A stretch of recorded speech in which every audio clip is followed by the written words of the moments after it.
Tungsten disulfide is the chemical compound with the formula Ws2. It occurs naturally as the rare mineral tungstenite. This material is a component of certain catalysts used for hydrodesulfurization and hydrodenitrification.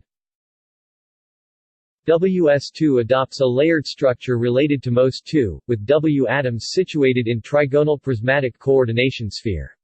Owing to this layered structure, Ws2 forms inorganic nanotubes, which were discovered on an example of Ws2 in 1992.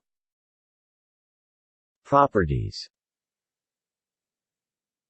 Bulk Ws2 forms dark gray hexagonal crystals with a layered structure. Like the closely related MOS2, it exhibits properties of a dry lubricant. It is chemically fairly inert but is attacked by a mixture of nitric and hydrofluoric acids. When heated in oxygen-containing atmosphere, Ws2 converts to tungsten trioxide. When heated in absence of oxygen, Ws2 does not melt but decomposes to tungsten and sulfur, but only at 1250 degrees Celsius. The material undergoes exfoliation by treatment with various reagents such as chlorosulfonic acid. Synthesis.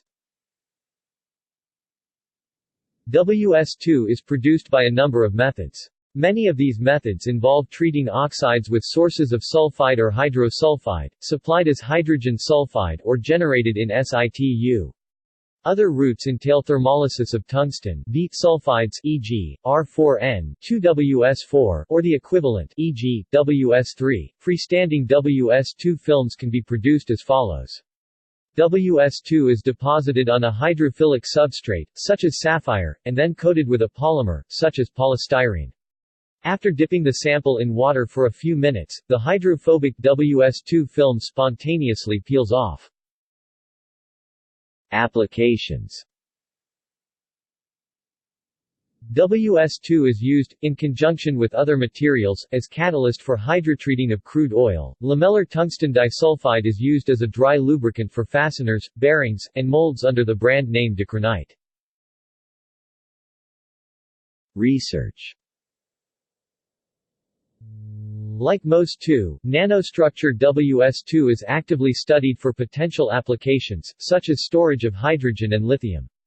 Ws2 also catalyses hydrogenation of carbon dioxide, CO2 plus H2CO plus H2O. Nanotubes. Tungsten disulfide is the first material which was found to form inorganic nanotubes, in 1992.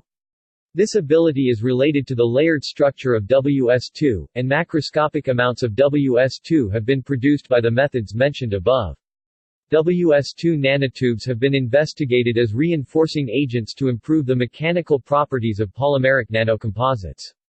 In a study, Ws2 nanotubes reinforced biodegradable polymeric nanocomposites of polypropylene fumarate (PPF) showed significant increases in the Young's modulus, compression yield strength, flexural modulus and flexural yield strength, compared to single and multi-walled carbon nanotubes reinforced PPF nanocomposites, suggesting that Ws2 nanotubes may be better reinforcing agents than carbon nanotubes. The addition of Ws2 nanotubes to epoxy resin improved adhesion, fracture toughness and strain energy release rate. The wear of the nanotubes reinforced epoxy is lower than that of pure epoxy. Ws2 nanotubes were embedded into a poly-methyl methacrylate (PMMA) nanofiber matrix via electrospinning.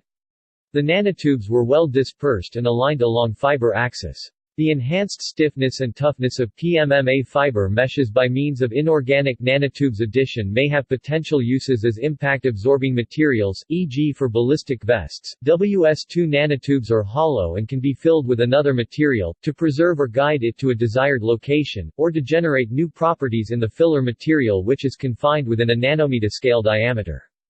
To this goal, inorganic nanotube hybrids were made by filling Ws2 nanotubes with molten lead, antimony or bismuth iodide salt by a capillary wetting process, resulting in B2 at Ws2, so B3 at Ws2 or B3 at Ws2 core shell nanotubes.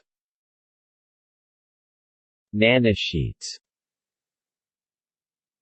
Ws2 can also exist in the form of atomically thin sheets. Such materials exhibit room temperature photoluminescence in the monolayer limit. References